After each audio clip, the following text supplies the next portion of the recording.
CM Revanth Reddy నేతృత్వంలో ప్రజాపాలన కొనసాగుతుందని MLA Gandra Satyanarayana Rao అన్నారు. భూపాలపల్లి జిల్లా కేంద్రంలోని మంజూరు నగర్లోని ఎమ్మెల్యే క్యాంపు కార్యాలయంలో మున్సిపాలిటీ పరిధిలోని ఆకుదారివాడ, బాంబులగడ్డ, సిఆర్ నగర్, కృష్ణా కాలనీ, మహబూబ్పల్లి, కుందుకూరుపల్లి, పుల్లూరి రామయ్యపల్లి, కాకతీయ కాలనీలకు చెందినటువంటి 94 మంది లబ్ధిదారులకు ఇందిరమ్మ ఇళ్ల మంజూరీ పత్రాలను అందజేశారు. అనంతరం మీడియాతో మాట్లాడారు. ఈ కార్యక్రమంలోని అదనపు collector Vijayalakshmi, housing PD Lokilal, municipal commissioner Srinivas అధికారులు పాల్గొన్నారు.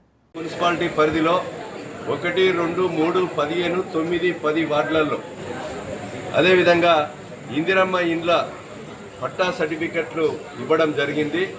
లబ్ధిదారులు పేదలు ఇండ్ల స్థలాలుండి ఇండ్లు లేక నిరుపేదలకు ఈ యొక్క ఇండ్లను 3500 ఇండ్లను ఈ నియోజకవర్గంలో వీళ్ళతో పట్టాలు మొత్తం కూడా మరి పూర్తిగా ఇవ్వడం జరిగింది. నియోజకవర్గంలో ఈ యొక్క లబ్ధిదారులందరూ కూడా సకాలంలో ఈరోజు మంచి శ్రావణ మాసం వచ్చింది, రేపు బేస్తవారం, తక్షణమే అందరూ కూడా ముగ్గులు పోసుకొని మీరు బేస్మెంట్ కట్టుకోండి. బేస్మెంట్ కట్టగానే మీ అకౌంట్లో ₹1,00,000 పడతాయి.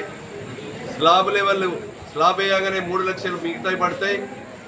స్లాబ్ పూర్తి కాగానే మిగతా ₹1,00,000 కూడా పడతాయి. దీన్ని సకాలంలో పూర్తి చేసుకోవాల్సిందిగా ఈ సందర్భంగా తెలియజేస్తున్నాం. మీ వార్డులలో ఎవరైతే లీడర్లు ఉంటారో వాళ్ళ సహకారం తీసుకోండి. ఇంకా కూడా ఏదైతే మెట్మా కింద రుణ సౌకర్యం ఈ మన అడిషనల్ కలెక్టర్ గారు ఉన్నారు, అదేవిధంగా ఇక్కడ కమిషనర్ ఉన్నారు. మీ చొరవ తీసుకొని ఎవరైతే ఒకరో ఇద్దరో నిరుపేదలు ఉంటే వాళ్ళకి ఆ మెట్మా మహిళా సంఘం నుంచి రుణం తీసుకోండి. మీ బిల్లు రాగానే మహిళా సంఘానికి అప్పులు కట్టే విధంగా గౌరవ ముఖ్యమంత్రి గారు కమిషనర్ జిల్లా కలెక్టర్లకు ఆదేశాలు ఇవ్వడం జరిగింది. దీన్ని అందరూ కూడా సద్వినియోగం చేసుకొని కాంగ్రెస్ ప్రభుత్వానికి, రేవంత్ రెడ్డి గారికి, మమ్మకు మీ ఆశీర్వాదం రాబోయేటువంటి ఎన్నికల్లో ఇవ్వాలని, మీ దీవెనలు ఉంచాలని కోరుతున్నాం. ఇంకా రాని వ్యక్తులకు కూడా ఈ నియోజకవర్గంలో రాబోయే 3.5 సంవత్సరాలలో ఇంకా 20,000 ఇండ్లు 4 దఫాలుగా కట్టిస్తాం. ఈ రాష్ట్రంలో 20 లక్షల ఇండ్లు పేదలకు ఇందిరమ్మ ఇండ్లు ఇస్తాం.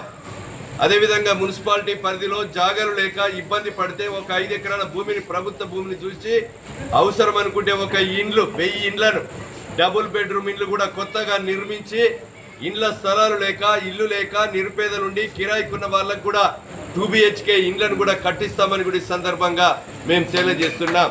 కనుక ఈ విషయాలన్నీ కూడా దృష్టిలో పెట్టుకొని మున్సిపాలిటీ పరిధిలో, నియోజకవర్గ పరిధిలో ఉన్నటువంటి మంజూరీ అయినటువంటి నిరుపేదలందరికీ కూడా ఇందిరమ్మ ఇండ్లు స్టార్ట్ చేయవలసిందిగా కోరుతున్నాం. తక్షణమే 3,500 ఇండ్లు, 3,500 లక్షలు వెంటనే పడాలి.